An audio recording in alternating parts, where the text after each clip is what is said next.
Hello everyone, welcome to the platform of learning. इस video में हम HTML की थ्योरी और प्रैक्टिकल दोनों को बेसिक से एडवांस मोड तक कवर करेंगे। वीडियो देखकर आप HTML के थ्रू वेब पेजेस आसानी से क्रिएट कर पाएंगे। वीडियो को पूरा जरूर देखें और लाइक शेयर करना ना भूलें। स्टार्ट करते हैं कंटेंट के साथ कि हम इस वीडियो में HTML में क्या क्या डिस्कस करने जा रहे हैं। सबसे पहले है इंट्रोडक्टरी टर्म्स, उसके बाद HTML में यूज होने वाले टैग्स और बेसिक स्ट्रक्चर, उसके बाद text formatting, then multimedia components जो कि HTML डॉक्यूमेंट्स में यूज होंगे, और उसके बाद वेब पेजेस को डिजाइन करने के लिए list, tables, hyperlinks, frames, forms and control को डिस्कस करेंगे। HTML का ओरिजिन हुआ SGML से, जिसकी फुल फॉर्म है standardised general markup language. HTML के बारे में एक फिलोसॉफिकल रूल जो कि कहता है कि HTML को हाइपरटेक्स्ट डॉक्यूमेंट का स्ट्रक्चर कन्वे करना चाहिए, ना कि इसकी प्रेजेंटेशन डिटेल्स। इसीलिए HTML को प्रेजेंटेशन लैंग्वेज के फॉर्म में इवोल्व किया गया। HTML की फुल फॉर्म है हाइपरटेक्स्ट मार्कअप लैंग्वेज, जिसे कि वेब पेजेस क्रिएट करने के लिए यूज किया जाता है। HTML standards world wide web consortium द्वारा बनाए गए थे, जिसे टीम ली ने हेड किया। इसे ज्यादा डिटेल में w3c.org पर भी देखा जा सकता है। हाइपरटेक्स्ट जो कि HTML के अंदर सबसे पहला वर्ड है। हाइपरटेक्स्ट करता क्या है? वेब डॉक्यूमेंट्स को इंटरनली लिंक करता है या फिर एक से ज्यादा डॉक्यूमेंट्स को भी आपस में कनेक्ट करता है। हाइपरटेक्स्ट के बाद नेक्स्ट वर्ड आता है मार्कअप। तो मार्कअप जो है वो सेट ऑफ सिंबल्स और कोड्स HTML के अंदर यूज किए जाते हैं, जो कि वर्ल्ड वाइड वेब ब्राउजर में एक फाइल को डिस्प्ले करने के लिए यूज किए जाते हैं। मार्कअप वेब ब्राउजर को बताता है कि वेब पेज में टेक्स्ट, इमेज, साउंड और वीडियो फाइल्स को यूजर के लिए कैसे शो करना है। इंडिविजुअल मार्कअप कोड्स को एलिमेंट्स भी कहा जाता है और बहुत से लोग इसे टैग्स भी कहते हैं। HTML के डॉक्यूमेंट्स सिंपल टेक्स्ट डॉक्यूमेंट्स होते हैं जो कि ASCII टेक्स्ट फाइल्स को रिप्रेजेंट करते हैं। HTML की फाइल एक्सटेंशन .html होगा या फिर .html। HTML डॉक्यूमेंट्स को आप विंडोज ऑपरेटिंग सिस्टम के अंदर नोटपैड में या फिर मैक ऑपरेटिंग सिस्टम के अंदर टेक्स्ट एडिट के अंदर क्रिएट कर सकते हैं। HTML एडिटर्स को भी यूज किया जा सकता है। HTML के एडिटर्स बेसिकली WYSIWYG पर डिपेंड करते हैं, जिसकी फुल फॉर्म है what you see is what you get, means जो दिखेगा वही मिलेगा। Example of HTML editors are Dreamweaver, front page और गो लाइव। नेक्स्ट है HTML एडिटर्स के प्रोज, मींस फायदे। बिगिनर्स के लिए बहुत अच्छे हैं। HTML एडिटर्स को यूज करने के लिए आपको ज्यादा HTML की नॉलेज की रिक्वायरमेंट नहीं है। इसके अंदर आप easily complex tables, image maps या फिर एडवांस फंक्शंस जैसे कि स्टाइल शीट और जावास्क्रिप्ट को यूज कर सकते हैं। ये बहुत इजी है डिजाइन करने के लिए, क्योंकि what you see is what you get interface पर ये डिपेंड करता है। इस वर्ल्ड में शायद ही कोई ऐसी चीज हो जो 100% बेनिफिट्स ही बेनिफिट्स देती हो। हर एक चीज के साथ कोई लिमिटेशन या फिर नेगेटिवनेस जुड़ी रहती है। तो HTML एडिटर्स के साथ भी कुछ शॉर्टकमिंग्स हैं। ये क्लीन HTML जनरेट नहीं करते, क्योंकि इनके अंदर रिडंडेंट टैग्स या फिर अपने कुछ टैग्स ऐड होते रहते हैं। ये गुड ग्राफिकल टूल्स रिप्रेजेंट नहीं करते, जिससे कि हम इमेजेस को मैनिपुलेट नहीं कर पाते। इनके अंदर जनरेट हुए HTML टैग्स को फिक्स करना बहुत मुश्किल है, क्योंकि जब भी आप डॉक्यूमेंट ओपन करते हैं तो कुछ ना कुछ टैग्स ये ऑटोमेटिकली ऐड कर देता है। नेक्स्ट है डॉक्यूमेंट स्ट्रक्चर। HTML का डॉक्यूमेंट मेजर टू पार्ट्स में डिवाइड रहता है, हेड और बॉडी। हेड जैसे हमारी बॉडी के अंदर हेड पार्ट होता है और हेड के नीचे बॉडी होती है, सिमिलर वे HTML डॉक्यूमेंट के अंदर भी हेड के अंदर इंफॉर्मेशन रहती है डॉक्यूमेंट के बारे में, जैसे कि टाइटल ऑफ द पेज और मेटा टैग्स। सेकंड है बॉडी, जिसके अंदर डॉक्यूमेंट का एक्चुअल कंटेंट रहता है। इसके अंदर बेसिकली वो पार्ट रहेगा जो ब्राउजर विंडो में डिस्प्ले होगा। डॉक्यूमेंट स्टार्ट होगा HTML के साथ और एंड होगा /HTML के साथ। HTML डॉक्यूमेंट के स्ट्रक्चर को देखने के लिए हम एक एग्जांपल लेकर चलते हैं, जहां पर स्टार्टिंग में हम रखेंगे HTML, उसके बाद हेड और हेड के अंदर टाइटल, जैसे हमने यहाँ पर दिया माई वेब पेज और इस टाइटल को बाद में क्लोज किया। नेक्स्ट हेड को हम यहाँ पर से स्लैश के थ्रू क्लोज करेंगे and then body of the document, body के अंदर आप जो भी लिखना चाहें, पूरा पैराग्राफ देना चाहें, कोई इमेज इंसर्ट करना चाहें तो वो आप कर सकते हैं। आफ्टर डूइंग दिस आप इस बॉडी टैग को क्लोज करेंगे और फिर जब पूरा प्रोग्राम खत्म हो जाएगा तो आप इसे /html के थ्रू क्लोज करेंगे। इस डॉक्यूमेंट स्ट्रक्चर को HTML की एक प्रैक्टिकल फाइल बना करके समझते हैं। HTML की सिंपल टेक्स्ट फाइल बनाने के लिए आप रन ओपन कीजिए, चाहे तो विंडो बटन और R प्रेस कर दीजिए या फिर अपने प्रोग्राम्स में जा करके आप रन में नोटपैड ओपन कर लीजिए और ओके पे प्रेस कर दीजिए। यहाँ पर HTML का कोड इंसर्ट कर दीजिए और फाइल में सेव पे प्रेस कीजिए और डेस्कटॉप पर जाकर मान लीजिए हम इसका नाम देते हैं try123.html। एक्सटेंशन देना जरूर याद रखिएगा, नहीं तो ये सिंपल टेक्स्ट फाइल सेव हो जाएगी। तो हमें HTML फाइल बनानी है, इसलिए हमने इसे .html एक्सटेंशन से सेव कर दिया। हमने डेस्कटॉप पे इसे सेव किया। अब जो आपकी ये try123 फाइल बनी है इस पर सिंपल डबल क्लिक कर दीजिए और ये देखें यहाँ पर ये हमारी वेब पेज क्रिएट हो गया है जिसके अंदर try123 HTML फाइल है और जो बॉडी के अंदर आपने डॉक्यूमेंट का कंटेंट दिया था, कंटेंट ऑफ द डॉक्यूमेंट, वो यहाँ पर प्रिंट हो गया। टाइटल में आ गया माई वेब पेज, क्योंकि आपके डॉक्यूमेंट स्ट्रक्चर के अंदर जो था वो माई वेब पेज ही था। अगर राइट क्लिक करके आप पेज सोर्स देखना चाहें तो आप इस पर भी क्लिक कर सकते हैं।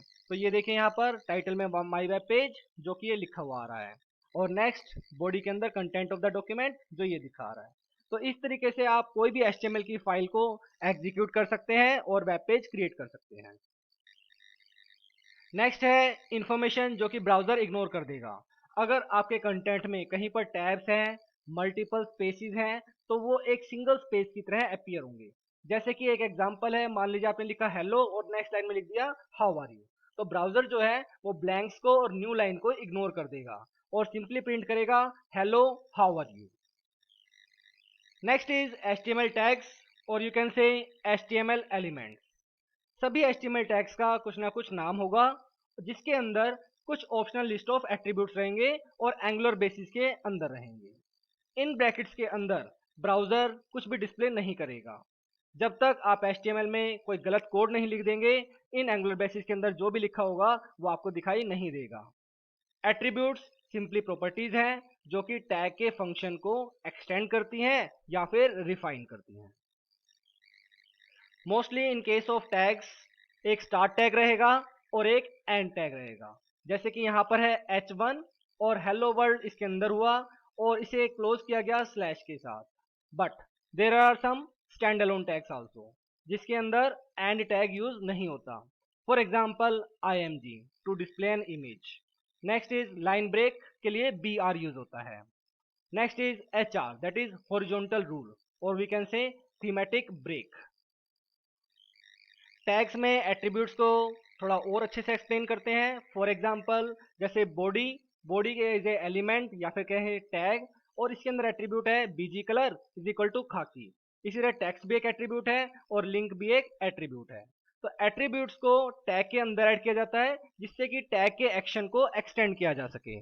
मल्टीपल एट्रीब्यूट्स एक सिंगल टैग के अंदर ऐड किए जा सकते हैं। एट्रीब्यूट्स टैग नेम के बाद आते हैं और हर एक एट्रीब्यूट एक या ज्यादा स्पेसिस से सेपरेट रहता है। ज्यादातर एट्रीब्यूट्स कुछ ना कुछ वैल्यू लेते हैं और इक्वल के साथ इनकी वैल्यू को स्पेसिफाई किया जाता है।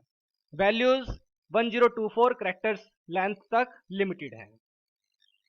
नेक्स्ट इज BR, P और HR tags. BR means break the line और टेक्स्ट एक नई लाइन के साथ स्टार्ट होगा। ये कोई एम्प्टी लाइन ऐड नहीं करेगा जैसे कि पैराग्राफ टैग में होता है। अगर आप मल्टीपल टाइम्स BR टैग को देंगे तो उतनी ही बार लाइन ब्रेक आ जाएगा। Next is P that means paragraph tag. अगर आपको BR से ज़्यादा स्पेस क्रिएट करने हैं तो आप पैराग्राफ टैग को यूज कर सकते हैं। ये एक एम्प्टी लाइन मीन्स खाली लाइन टैग के बाद ऐड कर देगा। बट अगर आप मल्टीपल P टैग्स देते हैं तो इसका मतलब ये नहीं है कि मल्टीपल लाइंस ब्रेक आ जाएगा, ये इसे एक सिंगल P टैग की तरह ही रिप्रेजेंट करेगा। HR means creates a horizontal rule. Next is block quote. अगर आपको एक ब्लॉक ऑफ टेक्स्ट प्रेजेंट करना है तो आप ब्लॉक कोट को रिप्रेजेंट कर सकते हैं। जैसे कि हमने एक एग्जांपल लिया, ब्लॉक कोट के अंदर ये कि सारा टेक्स्ट लिख दिया और इस ब्लॉक कोट को ऑफ कर देंगे। सिमिलरली ब्लॉक कोड फिर से कोड स्टार्ट किया और इसी के अंदर हमने सारा टेक्स्ट लिखा और फिर हमने इसे एंड कर दिया। तो ये वाला ब्लॉक कोड इसके लिए हो गया और जो सेकंड वाला है ये ऊपर वाले के लिए हो गया। तो इसे कैसे डिस्प्ले किया जाएगा, सबसे पहले ऊपर वाली लाइन जो ये वाली थी और इसके अंदर ऑफ ऑल वाली ये वाला हमारा सेकंड ब्लॉक कोड आ गया। तो इस तरीके से आप पैराग्राफ के अंदर सब पैराग्राफ क्रिएट कर सकते हैं using the block code tag. Block code के बाद आता है नेक्स्ट कमेंट्स टैग। ब्राउजर जो भी इस कमेंट्स टैग के अंदर होगा उसे डिस्प्ले नहीं करेगा। फॉर एग्जाम्पल आप सिंपली लिख सकते हैं एंगुलर ब्रेसेस एक्सक्लेमेशन साइन और फिर 2 टाइम्स डैश। तो यहाँ पर जो भी आपको टेक्स्ट देना है वो आप कमेंट में दे सकते हैं और इसे एंड कर सकते हैं फिर से 2 बार डैश देकर और एंगुलर ब्रेसेस ऑफ। तो सिमिलर वे अगर आप मल्टीपल लाइंस में कमेंट देना चाहें तो वो भी आप इसी वे में रिप्रेजेंट कर सकते हैं। तो ब्राउजर जो है फॉलोइंग टैग्स को कमेंट के फॉर्मेट में रिप्रेजेंट करेगा। आप सिंपली लिख दें कमेंट और उसके बाद कमेंट को ऑफ कर दें, या तो आप इस तरीके से दें या फिर आप कमेंट टैग में दें। Now it's your wish. जितने भी टैग्स और एट्रीब्यूट्स हमने अभी तक डिस्कस किए हैं उन्हें प्रैक्टिकली करके देखते हैं। तो यहाँ देखिए HTML हेड और बॉडी जो हम पहले भी देख चुके थे, इसी के अंदर अब हमने यहाँ पर BR दिया ब्रेक द लाइन के लिए। यहाँ पर 1 2 3 और 4 टाइम्स हमने 4 लाइन स्पेसिस के लिए ब्रेक दे दिया है। उसके बाद एक P दिया दैट मीन्स पैराग्राफ अपीयर करने के लिए दिया और उसके बाद एक हॉरिजॉन्टल रूल जो कि एक लाइन को रिप्रेजेंट करता है वो दिया। After that we have discussed block code जिसके अंदर हम एक पैराग्राफ दे सकते हैं और उसी के अंदर एक और सब पैराग्राफ भी दे सकते हैं। तो हमने सब पैराग्राफ को बंद किया और यहाँ पर पैराग्राफ को क्लोज कर दिया। इसी तरीके से हमने यहाँ पर कमेंट दिया है और इस कमेंट को हमने यहाँ पर से क्लोज कर दिया। तो कमेंट को ही देने का दूसरा तरीका स्लैश कमेंट के थ्रू। अब इस प्रोग्राम को आप सिंपली सेव कीजिए एंड आफ्टर दिस जहाँ पर भी इसे आपने स्टोर कर रखा है इसे ओपन कर दीजिए ब्राउजर के अंदर।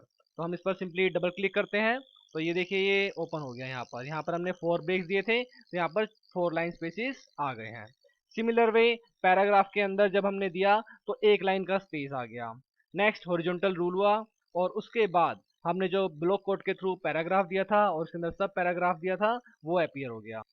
नेक्स्ट इसके अंदर ही जो कमेंट दिया था वो यहाँ पर डिस्प्ले नहीं हो रहा क्योंकि कमेंट कभी भी आपके प्रोग्राम के आउटपुट में शो नहीं होता है। Next element is heading tag जिसमें आप डिफरेंट साइजेस की हेडिंग दे सकते हैं जो कि 6 टाइप की हो सकती हैं। ये डिफरेंट फॉन्ट स्टाइल्स में अपीयर होंगी जैसे कि बोल्ड लेटर में। एक empty line after the headline अपने आप से आ जाएगी। बेसिकली टाइटल्स के लिए यूज करते हैं H1 लार्जेस्ट फॉन्ट होगा और H6 स्मॉलेस्ट फॉन्ट हेडिंग होगी। हेडिंग्स के अंदर एक एंड टैग भी देना जरूरी है, फॉर एग्जाम्पल /H1 या फिर /H2 /H3 and so on. Next is text formatting. First is bold जिसके अंदर आप B टैग भी दे सकते हैं और क्लोज करने के लिए /B। इन दोनों टैग्स के बीच में जो भी टेक्स्ट दिया जाएगा वो बोल्ड अपीयर हो जाएगा, या फिर आप स्ट्रॉन्ग टैग यूज कर सकते हैं। नेक्स्ट है इटैलिक के लिए I यूज कर सकते हैं या फिर EM। HR for horizontal rule, अगर आपको सेक्शंस को सेपरेट करना है तो एक लाइन के थ्रू जो कि लेफ्ट टू राइट जाएगी उसे आप सेपरेट करने के लिए यूज कर सकते हैं। इसके लिए आप कुछ एट्रीब्यूट्स भी डिफाइन कर सकते हैं जैसे HR width is equal to 70% जो कि एक लाइन की थिकनेस को डिफाइन करेगी। Next text formatting is font colour type and size. Font tag के अंदर आप फेस साइज और कलर एट्रीब्यूट स्पेसिफाई कर सकते हैं। Face for example Arial Courier etcetera, size 3 6 10 12 जो भी आप देना चाहें और कलर स्पेसिफाई कर सकते हैं। फॉर एग्जांपल फॉन्ट का फेस एरियल दिया और साइज 6 दे दिया। B इज फॉर बोल्ड, तो HTML कोर्स टेक्स्ट जो है वो बोल्ड अपीयर होगा। सिमिलर वे हमने फॉन्ट को क्लोज किया और नेक्स्ट फॉन्ट फिर से स्टार्ट कर दिया। यहाँ पर हमने एरियल दिया और साइज इसका 3 कर दिया। इसके अंदर बाय डॉक्टर गौरव गुप्ता जो भी आपने यहाँ पर दिया, इटैलिक फील्ड के अंदर कंप्यूटर टीचर दे दिया। तो ये सारा का सारा टेक्स्ट फॉन्ट स्टाइल में अपीयर होगा। Next tag is marquee. अगर आप अपने टेक्स्ट को स्क्रॉल करना चाहते हैं राइट टू लेफ्ट तो वो भी आप इजीली कर सकते हैं। इसके लिए फॉर एग्जांपल आपने सिंपली मार्की टैग दिया और यहाँ पर फॉन्ट स्टाइल जो भी आप लगाना चाहें और उसके बाद टेक्स्ट जो आप अपीयर करना चाहते हैं स्क्रॉल करता हुआ ऑन योर स्क्रीन तो वो आप दे सकते हैं और उसके बाद मार्की को हमने यहाँ पे क्लोज कर दिया। प्रैक्टिकली देखते हैं सेम फाइल के अंदर जो हमने ऑलरेडी बना रखी थी। इसी के अंदर हमने कमेंट के बाद अपनी हेडिंग्स को ऐड किया H1, H2, H3, H4, H5 and H6। तो हेडिंग 1 से लेकर 6 तक। उसके बाद बोल्ड करेक्टर अपीयर हुआ या फिर हम स्ट्रोंग के थ्रू भी इसे प्रेजेंट कर सकते हैं। इटैलिक, हॉरिजॉन्टल रूल, उसकी विड्थ डिफाइन कर दी और उसके बाद फॉन्ट, फेस और साइज यहाँ पर स्पेसिफाई किया है। ओके, और उसके बाद हमने यहाँ पर मार्की भी दिया जिसके थ्रू आप टेक्स्ट को स्क्रॉल कर सकते हैं। तो इस फाइल को एग्जीक्यूट करने पर हम देखते हैं कि ये देखिए यहाँ पर कमेंट सेक्शन तक पहले भी कर चुके हैं। अब हेडिंग 1, 2, 3 और देखिए यहाँ पर इसका साइज धीरे धीरे कम होता चला गया और ये बोल्ड स्टाइल में अपीयर होता जा रहा है। ओके, नेक्स्ट बोल्ड करेक्टर्स जो दिए गए थे यहाँ पर बी के लिए, strong characters, italic characters and after which we are having horizontal rule. तो ये हॉरिजॉन्टल रूल के लिए एक लाइन आ गई। उसके बाद HTML कोर्स आया था जो फॉन्ट यहाँ पर साइज डिफाइन किया था वो एरियल फॉन्ट के अंदर बोल्ड करेक्टर्स में रिप्रेजेंट हो गया। एंड नेक्स्ट फॉन्ट था by doctor Gaurav Gupta, computer teacher, तो ये यहाँ पर दिखा दिया गया। और उसके बाद मार्क भी आया हुआ था तो वो मार्की को यहाँ पर स्पेसिफाई कर रखा है। देखिए नीचे से मूवमेंट करने लग रहा है राइट टू लेफ्ट। तो यहाँ तक हमने अभी प्रैक्टिकली करके देख चुके हैं। नेक्स्ट इज लिस्ट टैग, जिसके थ्रू आप ब्राउजर विंडो के अंदर आइटम्स को इजीली ऑर्गेनाइज कर सकते हैं। HTML दो तरह की लिस्ट को सपोर्ट करता है, ऑर्डर्ड लिस्ट और अनऑर्डर्ड लिस्ट। ऑर्डर्ड लिस्ट के लिए OL और अनऑर्डर्ड लिस्ट के लिए UL, जिसके अंदर कोई भी पर्टिकुलर ऑर्डर नहीं होता। इसका बेसिक सिंटैक्स ये रहेगा UL या फिर OL और उसके अंदर लिस्ट आइटम, जितने भी लिस्ट आइटम आप दिखाना चाहें और उसके बाद उसे क्लोज कर दीजिए। चाहे तो वो ऑर्डर लिस्ट है तो OL, अनऑर्डर्ड है तो UL। सबसे पहले देखते हैं अनऑर्डर्ड लिस्ट, जो कि एक बुलेटेड लिस्ट है, बहुत पॉपुलर है, जिसमें लिस्ट आइटम्स का कोई भी पर्टिकुलर ऑर्डर नहीं होता। फॉर एग्जाम्पल फ्रूट नाम से कोई टेक्स्ट है और उसके नीचे अनऑर्डर्ड लिस्ट बनाई, लिस्ट आइटम बनाना, लिस्ट आइटम ग्रेप, तो यहाँ पर ये इसका आउटपुट दिखाया गया है। सिमिलर वे ऑर्डर्ड लिस्ट जो कि नंबर्ड लिस्ट होती है, वही एग्जाम्पल यहाँ पर हमने UL की जगह OL कर दिया, दैट मीन्स ऑर्डर्ड लिस्ट, और लिस्ट आइटम्स सेम रखी हुई है। तो यहाँ पर 1, 2 और जितने भी आइटम्स होंगे आपकी सीक्वेंस में आती रहेंगी। तो ये हो गई ordered list. Next tag is hyperlink और anchor tag. Hyperlinks basically highlighted और अंडरलाइन टेक्स्ट होते हैं जिस पर अगर क्लिक किया जाता है तो वेब के अंदर दूसरे पेज पर आपको ले जाता है। हाइपरलिंक को यूज किया जाता है लिंकिंग के लिए, या तो सेम पेज के अंदर जिन्हें नेम टैग कहा जाता है, या फिर सेम वेबसाइट के अंदर दूसरे पेज पर जिसे रिलेटिव लिंक और लोकल लिंक कहा जाता है, या फिर एक वेबसाइट से दूसरे वेबसाइट के पेज पर भी आप शिफ्ट कर सकते हैं जिन्हें एब्सोल्यूट और रिमोट लिंक कहा जाता है। ईमेल का लिंक देने के लिए भी हाइपरलिंक्स को यूज किया जाता है।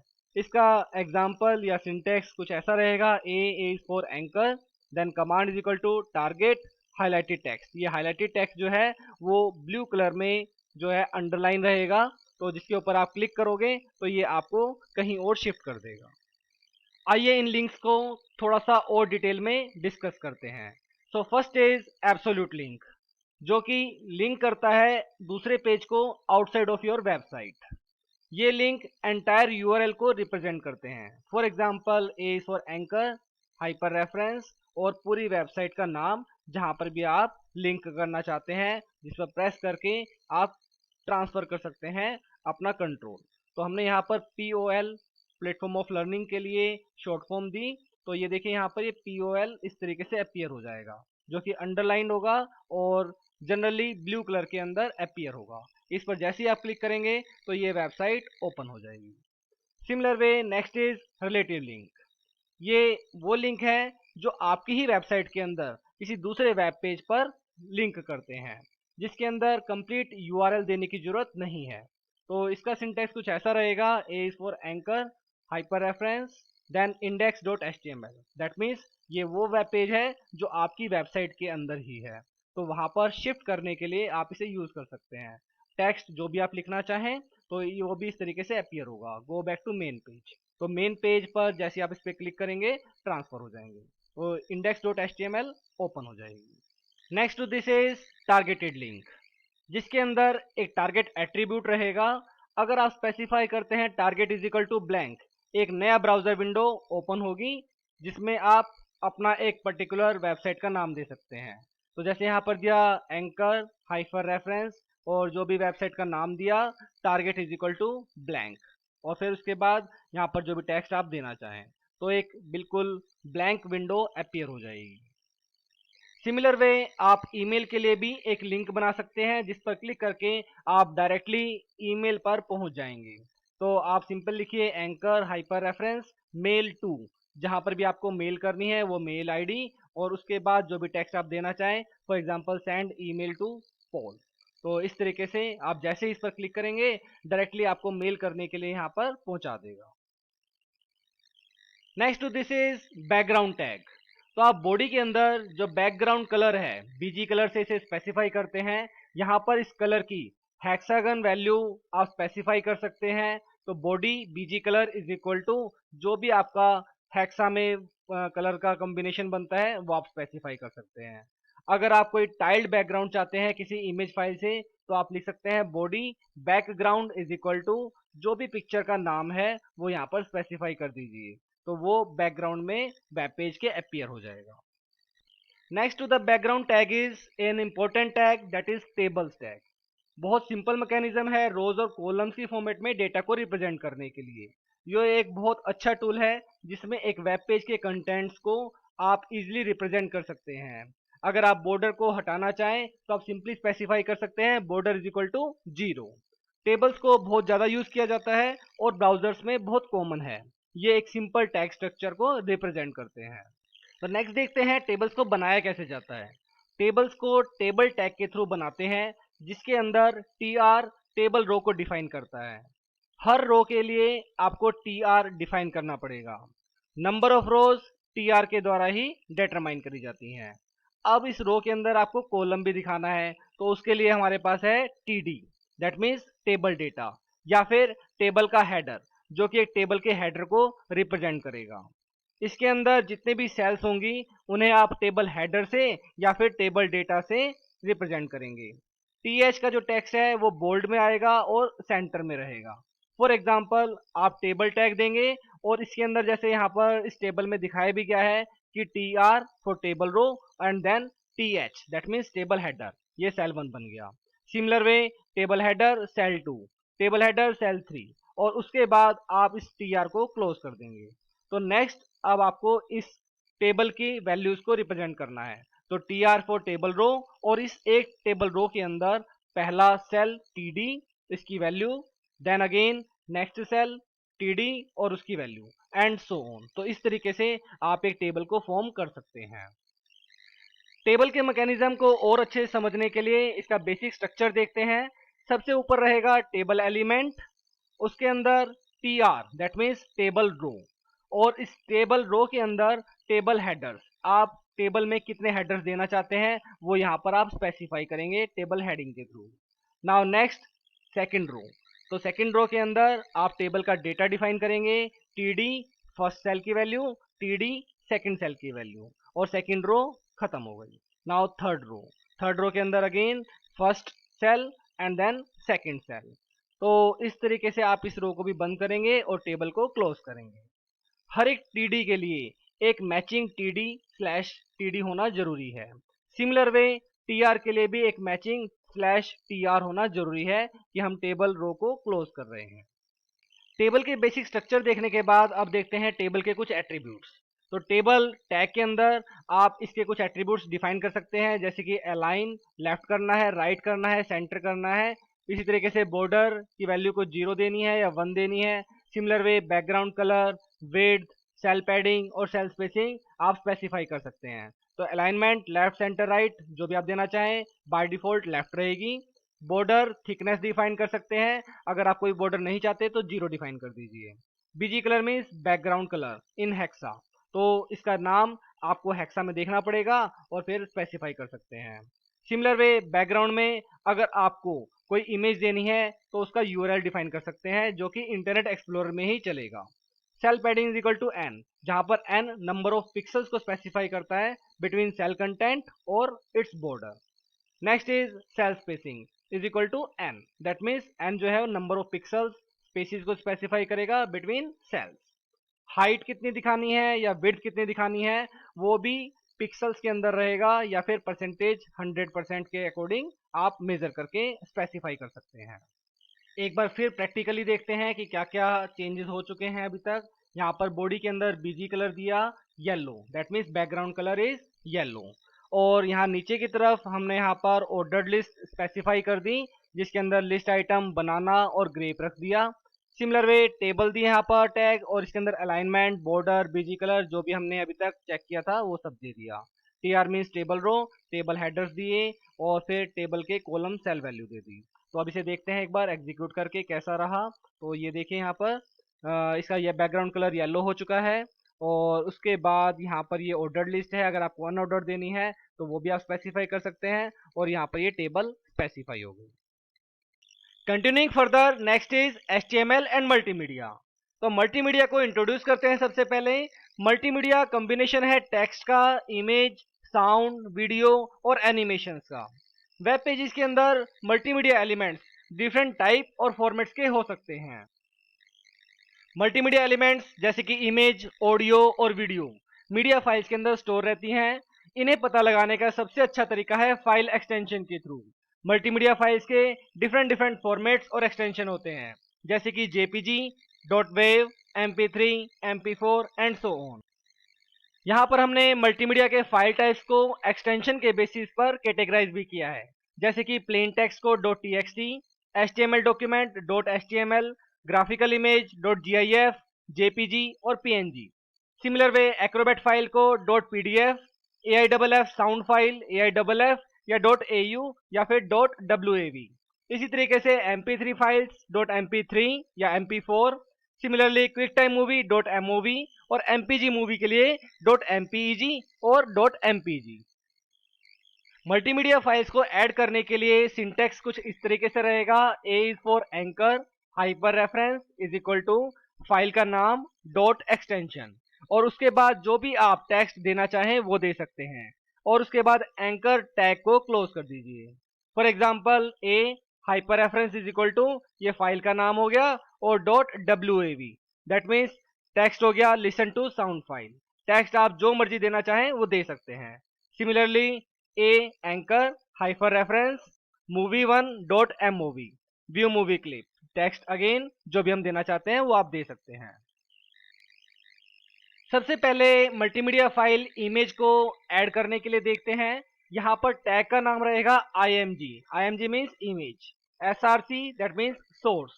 यहाँ पर फाइल का नाम डॉट एक्सटेंशन, विड्थ इमेज की विड्थ कितनी रखनी है, हाइट कितनी दिखानी है आपको, इमेज का बॉर्डर देना है या नहीं देना। अगर नहीं देना तो इसे 0 कर दीजिए, अदरवाइज आप अपनी एक स्पेसिफाइड वैल्यू दे सकते हैं। यह है ऑल्टरनेट के लिए, जो कि अगर आप टेक्स्ट ब्राउजर यूज कर रहे हैं तो रिकमेंड किया जाता है।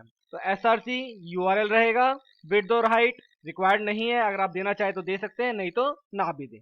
सिमिलर वे बॉर्डर रिक्वायरमेंट नहीं है, बट अगर आप देना चाहते हैं तो आप दे सकते हैं। इमेज के बाद नेक्स्ट आता है वीडियो एलिमेंट। अगर आप HTML में कोई वीडियो दिखाना चाहते हैं तो वीडियो एलिमेंट को यूज कर सकते हैं। तो टैग हमने यहाँ पर दे दिया वीडियो, वीडियो की विड्थ कितनी रहेगी, हाइट कितनी रहेगी, और उसके बाद कंट्रोल्स, फॉर एग्जांपल प्ले का, साउंड का। ओके, यहाँ पर सोर्स देंगे आप, source src is equal to जो भी फाइल का नाम है, टाइप क्या रहेगा उसका वो आप यहाँ पर स्पेसिफाई करेंगे, और उसके बाद वीडियो को क्लोज कर देंगे। तो HTML के अंदर वीडियो मीडिया टाइप्स कुछ इस तरीके से हैं, MP4 video MP4, WebM video WebM, या फिर OGG तो वीडियो OGG के लिए आप यूज कर सकते हैं। कुछ इस तरीके से इसकी आउटपुट रहेगी। वीडियो एलिमेंट के एट्रीब्यूट्स को थोड़ा और अच्छे से एक्सप्लेन करते हैं। यहाँ पर कंट्रोल एट्रीब्यूट जो है वो वीडियो कंट्रोल्स दिखाएगा, जैसे कि प्ले, पॉज और वॉल्यूम।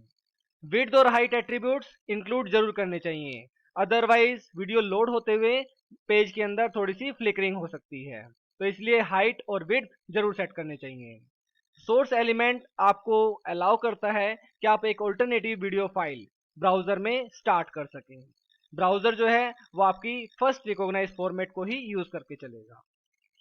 वीडियो की तरह ही है हमारा नेक्स्ट ऑडियो एलिमेंट। अगर आपको कोई ऑडियो फाइल HTML में चलानी है तो आप ऑडियो एलिमेंट को यूज कर सकते हैं, जैसा वीडियो के अंदर था उसी तरीके से यहाँ पर ऑडियो एलिमेंट यूज करना है और उसके बाद कंट्रोल। सोर्स कहाँ पर से इस फाइल को आपको पिक करना है, तो यहाँ पर जो भी आपकी ऑडियो फाइल है उसका नाम विद एक्सटेंशन स्पेसिफाई करेंगे। टाइप किस टाइप की है, तो ऑडियो स्लैश एमपीजी, और उसके बाद ऑडियो टैग को क्लोज कर दीजिए। तो जिस तरह से यहाँ पर दिखाया भी गया है कि ये ऑडियो फाइल को रन करके आप देख सकते हैं। ऑडियो एलिमेंट के अंदर एट्रीब्यूट्स भी हैं, जैसे कि कंट्रोल जैसा वीडियो में था, प्ले, पॉज और वॉल्यूम के लिए। सोर्स एलिमेंट आपको ऑल्टरनेटिव ऑडियो फाइल सेलेक्ट करने में हेल्प करता है। ब्राउजर जो है वो फर्स्ट रिकॉग्नाइज फॉर्मेट को ही यूज करके चलेगा। यहाँ पर MP3, OGG और WAV ऑडियो फाइल के कुछ टाइप्स हैं। HTML में मल्टीमीडिया का कॉम्बिनेशन देखने के लिए प्रैक्टिकली हम इसे इस तरीके से यूज कर सकते हैं, जहाँ पर बॉडी के अंदर हमने एक इमेज ऐड करा logo.jpg और इसकी विड्थ और हाइट स्पेसिफाई कर दी। बॉर्डर 0 दे रखा है और ऑल्टरनेट के अंदर सिंपली वायर्ड दे रखा है। तब हमने यहाँ पर 3 ब्रेक लाइंस दे रखी हैं। उसके बाद एक वीडियो भी हमने इंक्लूड कर रखी है जिसकी विड्थ और हाइट डिफाइन कर रखी है विद कंट्रोल। सोर्स दे रखा है कि रिकॉर्डिंग 42.mp4, टाइप डिफाइन कर रखा है। तो अब इसको हम चला के देखते हैं कि इसका आउटपुट कैसा दिखाई देगा। तो ये नाम से है, इसको हमने डबल क्लिक किया तो ये देखिए नीचे यहाँ पर इमेज आ गई और इसी के अंदर नीचे की तरफ वीडियो भी दिखा रखी है। यहाँ पर एक एक्टिव कंट्रोल को रेस्ट्रिक्ट कर रखा है, इसे आप अलाउ कर दीजिए। जैसे ही अलाउ करेंगे ये देखिए यहाँ पर ये वीडियो के लिए शो कर दिया और इसके कंट्रोल्स आ गए। आप जैसे ही इसे चलाएंगे प्ले हो जाएगी ये वीडियो और यहाँ पर से आप इसकी वॉल्यूम को कम या ज़्यादा कर सकते हैं। अगर आप फुल स्क्रीन करना चाहें तो वो भी यहाँ पर से कर सकते हैं। तो इस तरीके से आप प्रैक्टिकली HTML की फाइल को चला करके देख सकते हैं। Next to the multimedia is an important feature of HTML, that is HTML form। तो HTML फॉर्म का एक एग्जांपल यहाँ पर दिया है, जैसे कि फर्स्ट नेम टेक्स्ट बॉक्स के अंदर आप कोई नाम डाल सकते हैं, लास्ट नेम के अंदर कोई नाम डाल सकते हैं और फिर एक सबमिट का बटन। एज यूजुअल आपने बहुत से ऑनलाइन फॉर्म भरे होंगे और यहाँ पर आपने अपने कुछ टेक्स्ट वैल्यूज डाली होंगी। तो इसी तरीके से आप एक वेब के अंदर फॉर्म को डिजाइन कर सकते हैं यूजिंग HTML। तो आइए देखें कैसे। HTML में फॉर्म्स को यूज करने के लिए फॉर्म एलिमेंट को यूज किया जाता है, जो कि यूज करते हैं यूजर से इनपुट कलेक्ट करने के लिए। इसे यूज करने के लिए आप फॉर्म एलिमेंट कुछ इस तरीके से स्पेसिफाई करेंगे और इसके अंदर फॉर्म के एलिमेंट और एट्रीब्यूट स्पेसिफाई करेंगे। फॉर्म की डिजाइनिंग होने के बाद आप इसे क्लोज करेंगे स्लैश फॉर्म की हेल्प से। फॉर्म एलिमेंट डिफरेंट टाइप के इनपुट एलिमेंट्स हो सकते हैं, जैसे कि text field, check boxes, radio buttons और सबमिट बटन। फॉर्म एलिमेंट में सबसे इंपॉर्टेंट एलिमेंट है इनपुट, जो कि कई तरीके से डिस्प्ले किया जा सकता है depending on the type of attribute. So for example input type is equal to text, जो कि डिफाइन करता है one line text input field का। इसी तरीके से इनपुट टाइप रेडियो बटन के लिए यूज किया जा सकता है या फिर इनपुट टाइप सबमिट बटन के लिए यूज किया जा सकता है। सबसे पहले देखते हैं इनपुट टाइप टेक्स्ट को। तो इसे डिफाइन करने के लिए आप फॉर्म एलिमेंट देंगे और इसके अंदर कोई भी टेक्स्ट, जैसे हमने दिया फर्स्ट नेम और फिर उसके बाद ब्रेक। नीचे की तरफ हमने आउटपुट भी शो किया है, तो first name as a text label आपको यहाँ पर डिस्प्ले हो जाएगा। उसके बाद input type is equal to text, text के फील्ड में हमें इसकी वैल्यू लेनी है यूजर से, तो name is equal to first name रहेगा और उसके बाद break. Next again last name will be a label, जैसे कि यहाँ पर दिखाया भी गया है, और फिर उसका इनपुट टाइप है टेक्स्ट और नेम दे दिया हमने लास्ट नेम, और फिर उसके बाद फॉर्म को हमने क्लोज कर दिया। अब ये तो हुआ टेक्स्ट फील्ड। मान लीजिए आप कोई इनपुट टाइप पासवर्ड की फॉर्मेट में लेना चाहते हैं और यूजर को शो नहीं करना चाहते। जैसा कि आपने देखा भी होगा, कई बार हम टेक्स्ट एंटर करते हैं और डॉट डॉट या फिर स्टार स्टार की फॉर्मेट में वो इनपुट होता है, तो वो कहलाता है पासवर्ड फॉर्मेट। तो यहाँ पर आप input type is equal to password name is equal to PSW इस फॉर्मेट में आप दे सकते हैं। तो यहाँ पर आप जो भी एंटर करेंगे यूजर पासवर्ड में वो एक डॉट, ब्लैक डॉट की फॉर्मेट में रिप्रेजेंट होगा, जो कि यूजर को शो नहीं हो पाएगा। Next input type is submit button. इसका फॉर्मेट कुछ इस तरीके से रहेगा, input type is equal to submit, जो कि एक बटन को डिफाइन करता है जिसमें फॉर्म के डेटा को सबमिट करने के लिए यूज किया जाता है फॉर्म हैंडलर के पास। फॉर्म हैंडलर बेसिकली एक सर्वर पेज है जिसमें कि एक स्क्रिप्ट रहती है इनपुट डेटा को प्रोसेस करने के लिए। फॉर्म हैंडलर को फॉर्म के एक्शन एट्रीब्यूट के अंदर स्पेसिफाई किया जाता है। सबमिट बटन इनपुट टाइप का एक एग्जांपल देखते हैं, जिसमें form action is equal to slash action underscore page dot php दिया, जो कि एक फॉर्म हैंडलर है। इसके बाद जैसा पहले एग्जांपल में दिखाया भी गया था, फर्स्ट नेम यहाँ पर ऊपर लेबल की फॉर्मेट में रहा, इनपुट टाइप टेक्स्ट रहा मिकी, जो कि बाय डिफॉल्ट वैल्यू को रिप्रेजेंट कर रहा है। इसी तरीके से लास्ट नेम एक लेबल है और इनपुट टाइप के अंदर लास्ट नेम माउस इसके अंदर बाय डिफॉल्ट एक वैल्यू दे दी। और उसके बाद input type is equal to submit, ये हो गया submit form. That means submit button यहाँ पर आपको शो किया जाएगा। जैसे ही आप सबमिट पे क्लिक करेंगे, इसका result action page dot php के पास सबमिट हो जाएगा, क्योंकि ये एक फॉर्म हैंडलर है। Similar to submit button there is next button reset button. इसको भी हम एग्जांपल के थ्रू और अच्छे से समझते हैं। रीसेट का मीन्स होता है क्लियर करना। तो जो भी वैल्यूज आपने डिफाइन कर रखी हैं, यूजर ने डिफाइन कर रखी हैं, वो सारी की सारी क्लियर हो जाएंगी और आपका टेक्स्ट बॉक्स ब्लैंक होकर फिर से एक नई वैल्यू को एक्सेप्ट करने के लिए तैयार होंगे। तो यहाँ पर आप जैसे दिया input type is equal to submit और वैल्यू को दिया था सबमिट, सिमिलर वे आप input type is equal to reset दे सकते हैं। इससे क्या होगा, आपके पास एक रीसेट बटन भी आ जाएगा। जैसे ही आप इस पर क्लिक करेंगे, ये फर्स्ट नेम और लास्ट नेम के अंदर जो टेक्स्ट फील्ड में वैल्यूज हैं वो क्लियर हो जाएंगी और आप कोई और वैल्यू एंटर कर पाएंगे। Next to reset button is radio button. इसे डिफाइन करने के लिए आप लिखेंगे input type is equal to radio, जो कि एक रेडियो बटन को डिफाइन करता है। ये एक choice from A number of choices select करने के लिए आपको अलाउ करता है। एग्जांपल देखते हैं, form input type is equal to radio, radio button के लिए यहाँ पर रेडियो लिख दिया गया। Name is equal to branch, तो रेडियो बटन का एक नाम दिया गया। Value is equal to BTech checked, तो चेक्ड का मतलब है बाय डिफॉल्ट इसकी वैल्यू सिलेक्ट रहेगी, जैसा कि यहाँ पर राइट साइड में एग्जांपल में दिखाया गया है। तो ये वैल्यू ऑटोमेटिकली सिलेक्टेड है। ओके, तो बीटेक यहाँ पर आपने इसकी वैल्यू दी। Now next is input type is equal to radio, name is equal to branch. तो इस कंप्लीट रेडियो बटन की जो लिस्ट है उसका नाम ब्रांच है, बट वैल्यू जो है वो डिफर करती रहेगी। तो यहाँ पर हमने दे दिया value is equal to BBA, तो इसकी जो टेक्स्ट में वैल्यू दिखाई गई है वो भी बीबीए है, तो ये बीबीए आ गया। Similar to this is branch and then BCA, तो ये बीसीए आया और लास्ट ऑप्शन इज अदर। तो यहाँ पर से एक radio button at a time select हो सकता है। बाय डिफॉल्ट बीटेक सिलेक्ट है क्योंकि यहाँ पर चेक्ड था। Next to the radio button is input type checkbox, जिसे डिफाइन करने के लिए आप input type is equal to checkbox के थ्रू यूज कर सकते हैं। ये यूजर को अलाउ करता है कि वो जीरो या फिर और ज्यादा ऑप्शंस को सिलेक्ट कर सके नंबर ऑफ चॉइसेस में से। तो जैसे कि यहाँ पर दिखाए गए एग्जांपल में दो चॉइसेस अवेलेबल है। अब आप चाहें तो दोनों को ही सिलेक्ट ना करें, या फिर एक को कर लें या फिर दोनों को कर लें। तो डिफाइन करने के लिए input type is equal to checkbox लिखा, name is equal to vehicle 1 और value is equal to bike, कोई भी आप वैल्यू दे सकते हैं। और इसके अंदर जो लेबल है वो कुछ इस तरह दिखाई देगा, आई हैव ए बाइक, तो यहाँ पर ये दिखाई देगा। Input type is equal to checkbox, name is equal to vehicle 2 और वैल्यू के अंदर कार दे दिया जैसे आपने, तो आई हैव ए कार, तो यहाँ पर एक कार की फॉर्मेट में चेकबॉक्स आ गया। तो दो चेकबॉक्स आ गए हैं यहाँ पर।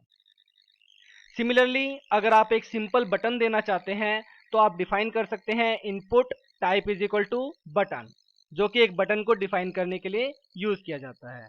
तो एग्जांपल है input type is equal to button और क्लिक करने पर क्या हो, तो यहाँ पर हमने दे दिया अलर्ट हेलो वर्ल्ड। तो जैसे ही इस बटन पर क्लिक किया जाएगा हेलो वर्ल्ड प्रिंट हो जाएगा। और यहाँ पर सिंपल लिखा हुआ है क्लिक मी, तो बटन पर लिखा आएगा क्लिक मी और जैसे ही आप इस पर क्लिक करेंगे तो लिखा आ जाएगा हेलो वर्ल्ड। तो ये एक बटन डिफाइन करने के लिए यूज किया जा सकता है। सो इनपुट टाइप के बाद नेक्स्ट आता है एक्शन एट्रीब्यूट। जब भी एक फॉर्म सबमिट किया जाता है तो एक्शन क्या परफॉर्म हुआ वो डिफाइन किया जाता है एक्शन एट्रीब्यूट के थ्रू। नॉर्मली जब भी एक यूजर सबमिट बटन पर क्लिक करता है तो फॉर्म का डाटा वेब पेज पर सर्वर के थ्रू भेजा जाता है।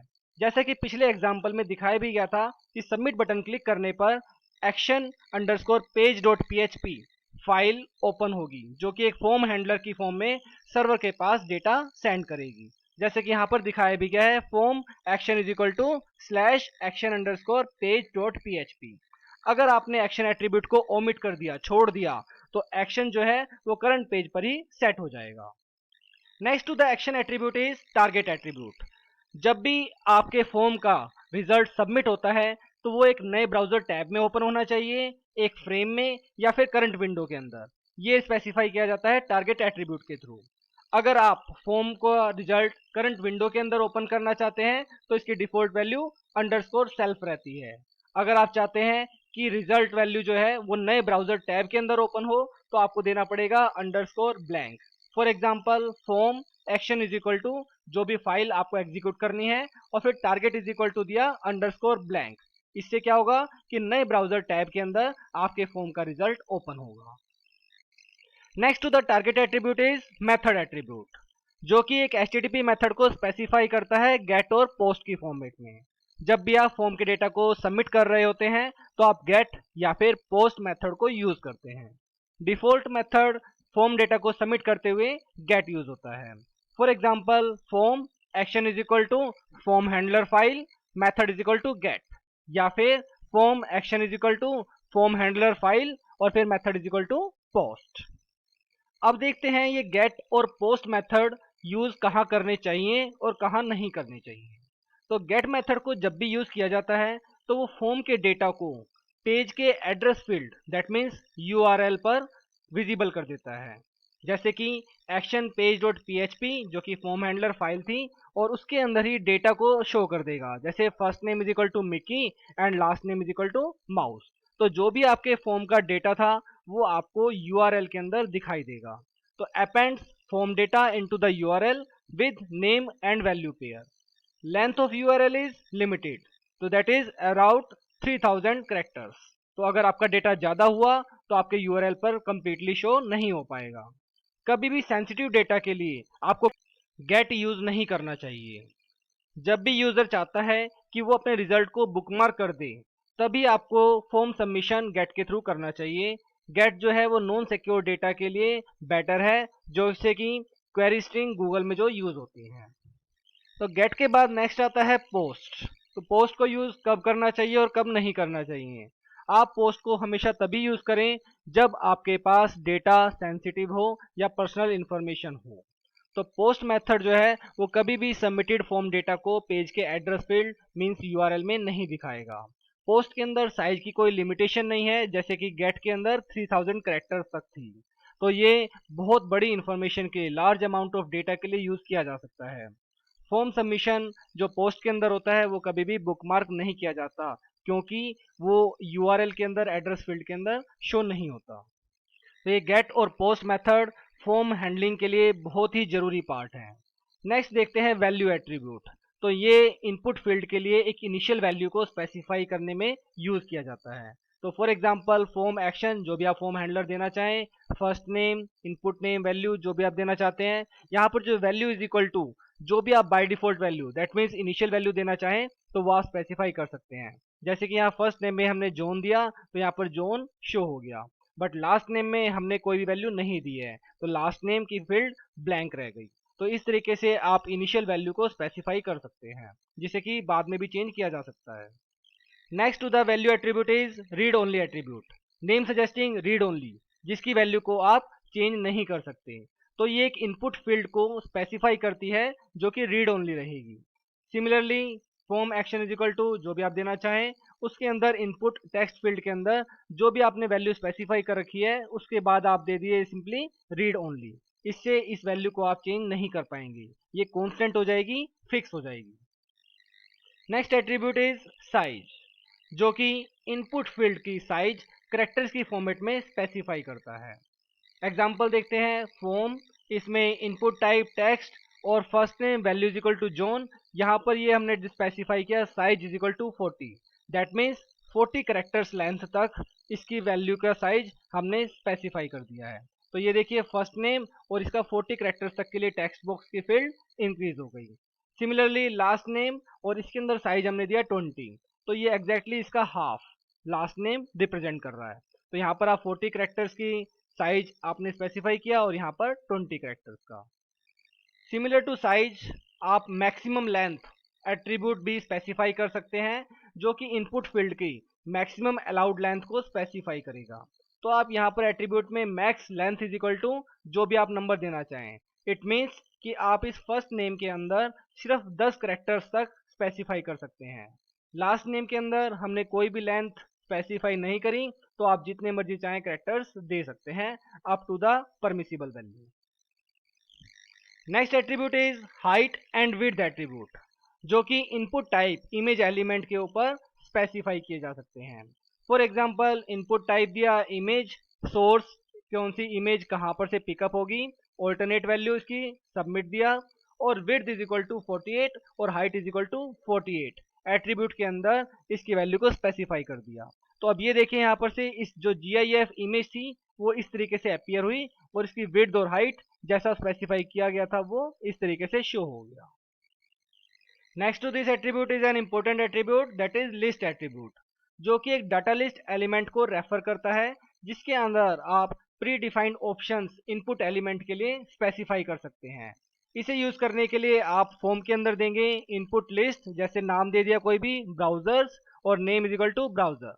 इसके अंदर डाटा लिस्ट आपने डिफाइन करी, data list ID is equal to browser, जो आपने ऊपर स्पेसिफाई करी थी वही की वही आईडी यहाँ पर सेम रहनी चाहिए। और इसके अंदर ऑप्शन वैल्यूज क्या क्या दी, internet explorer, next option Firefox, next Chrome and so on. तो इस तरीके से आपकी एक डेटा लिस्ट रिप्रेजेंट हो जाएगी जिसमें से आप एक पर्टिकुलर वैल्यू को सिलेक्ट कर सकते हैं और उसके बाद जैसे सबमिट बटन प्रेस करेंगे तो आपकी again form handler file action में आ जाएगी। Next to the list attribute is min and max attributes, जैसा कि नेम ही सजेस्ट कर रहे हैं कि जो मिनिमम और maximum value for an input element specify करता है। ये बेसिकली इनपुट टाइप जैसे कि नंबर, रेंज, डेट टाइम पर स्पेसिफाई किए जा सकते हैं।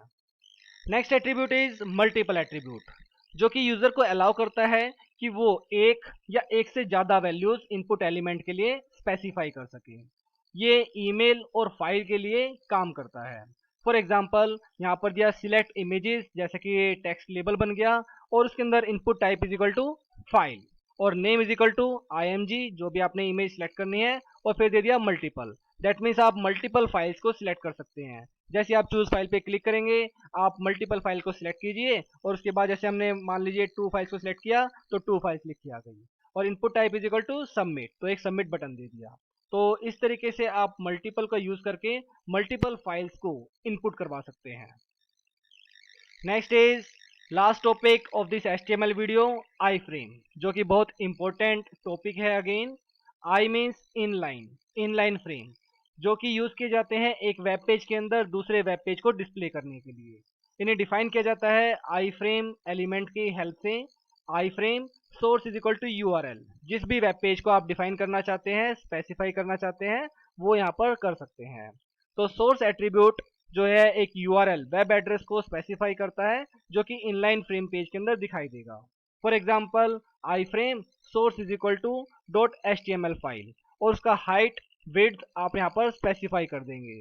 इससे एक वेब पेज के अंदर इस वेब पेज को ओपन किया जा सकता है। HTML के ऑलमोस्ट सभी इंपॉर्टेंट फीचर्स को इस वीडियो में डिस्कस कर दिया गया है। आप इन फीचर्स को यूज करके एक इफेक्टिव वेब पेज डिजाइन कर सकते हैं। आपको यह वीडियो यूजफुल लगी हो तो वीडियो को लाइक करना ना भूलें। अगर आप इस चैनल पर नए हैं और अभी तक हमारे चैनल को सब्सक्राइब नहीं किया है तो सब्सक्राइब जरूर करें। Thanks for watching.